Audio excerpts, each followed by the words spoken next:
คันบ่มีกกใหม่มันก็บ่มีน้ำคันบ่มีกกใหม่ดินมันก็บ่มีความสม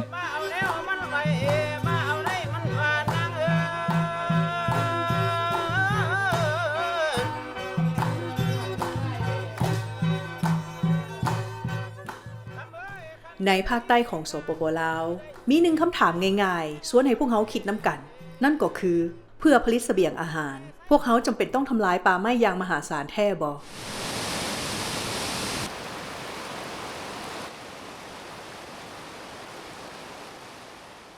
คันว่ามีนั้นแต่ถ้าผู้การอยากช่วยโตนะคิดว่าอยากขยายโตพื้นที่อยากอันนั้นปลูกไม้ มีอย่างใดอยากปลูกอีกอยู่ในสวนที่ยังตอนนี้ยังบ่มีเทื่อยังบ่มีอันนั้นทุเรียนมีแตะกุกเดียวทุเรียนนี่ มีขึ้นอยู่บ่ เพิ่นอยู่ประมาณเพียงพูนค่อยๆเฮาปลูกบ่แม่นว่าปีเดียวนะ7 ปี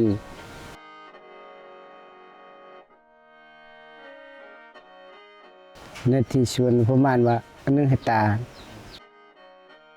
ปีที่3ที่4ที่5นี่ก็ปลูกหลายๆชนิดเบี้ยไม้อันนึงก็เบี้ยไม้เฮาหาเองเนาะอัน2ก็เบี้ยมาจากอันนั้นโครงการหั่นเอาให้อันเฮาปลูกต้นไม้ดูนี่ต้นไม้ขยุงต้นไม้เตหลายเติบเลย ประมาณว่าเพื่อยามเวลามากมีก็ได้กินมากมียามมากเขียบก็ได้กินมากเขียบยามมากม่วงก็ได้กินมากม่วงการกสิกรรมแบบผสมผสานที่ยืนยงเป็นมากหัวใจของเวียกงานอนุรักษ์ป่าไม้ในสปป.ลาวเวียกงานกสิกรรมป่าไม้ผสมผสานสามารถแก้ไขการสูญเสียเนื้อที่ป่าไม้ช่วยส่งเสริมชีวิตการเป็นอยู่ของชุมชน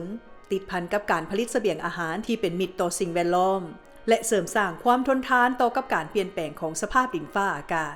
ส่วนตัวนี้นี่24 ปีที่4ที่5ได้80 ต้นหมากทุเรียนหมากเงาะหมากลำไยหมากละมุดหมากมงคุดหลายแนวหมากส้มโอหมากม่วงการพัฒนาแบบยืนยงที่แท้จริงแม่นเกิดจากชุมชนจากการแลกเปลี่ยนความรู้และการมีส่วนร่วมช่วยเหลือซึ่งกันและกันปลูกพืชผสมผสานนำหัวนำสวนก็ดีอยู่ดอกแต่กี้บ่มีโครงการมาก็มันก็เฮากับบ่เจ้าอีสร้างเลยเฮ็ดตามธรรมุธรรมะพืชแบบผสมผสานหันเนาะการส่งเสริมของพวกเราก็คือการให้เบี้ยไม้เนาะการให้เบี้ยไม้และก็การให้ความรู้ทางวิชาการเรื่องของการปลูกเนาะเฮาสิมีการปลูกระยะห่างประมาณจักเมตรหาจักเมตรเนาะความเหมาะสมแล้วก็ความใหญ่โตของพืชแต่ละชนิดหันมันเป็นลักษณะใดเนาะจากรากฐานเหล่านี้จึงนำไปสู่การกำเนิดเศรษฐกิจใหม่ที่มั่นคง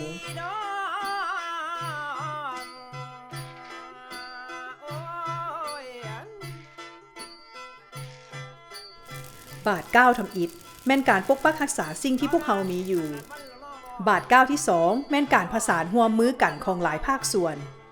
นี่คือวิธีที่เฮ็ดให้ชุมชนมีความเจริญรุ่งเรืองและเสริมสร้างการเติบโตของป่าไม้ไปพร้อมๆกันดินก็ว่ามันบ่ได้นะมันบ่งามสมมุติว่าดินก็ว่ามันบ่ยังงามปานใดนะแบบว่าเดี๋ยวนี้ก็ปลูกมันนี่บ่ได้ปลูกแคมดีกว่าก็ปลูกแบบว่ามักนัดปลูกแบบว่ากาแฟอีก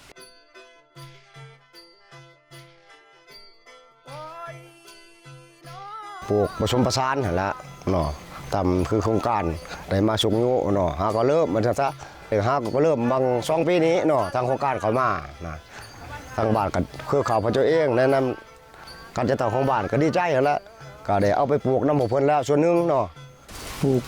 ตัวนี้มักมีนี่ประมาณอยู่2 ปีแล้วก็ได้กินมากแล้วแนวอื่นบ่ได้บ่ปานใดมาเจ้าว่ามาให้ต้นไม้นี่โอ้ยหมดผัวหมดเมียพอใจภูมิใจดีใจสืบต่อไปให้ลูกให้หลานเนาะให้เขาเจ้าได้นำใช้ต่อในอนาคตหันบ่แม่นว่าเฮ็ดอันนี้ละปีหน้าสิบ่มีเนาะปลูกไม้ให้เขาเจ้าได้ใช้ในอนาคตแล้วก็สร้างอากาศบริสุทธิ์ให้เขาเจ้าได้หายใจในอนาคต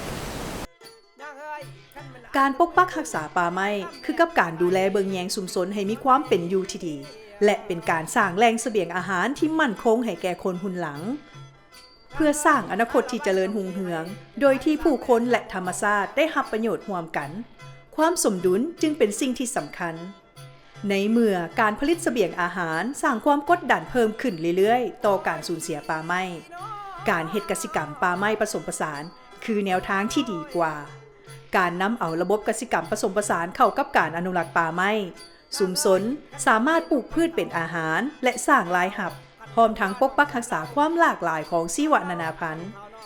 ในสปป.ลาวประชาชนส่วนใหญ่อาศัยป่าไม้ในการดำรงชีวิตของเขาเจ้าซึ่งวิธีนี้ช่วยเสริมสร้างความยืดหยุ่นและรับประกันอนาคตที่ดีกว่า ข้างบ้านเดี๋ยวกว่าย่านน้องยอนไผนวลไหน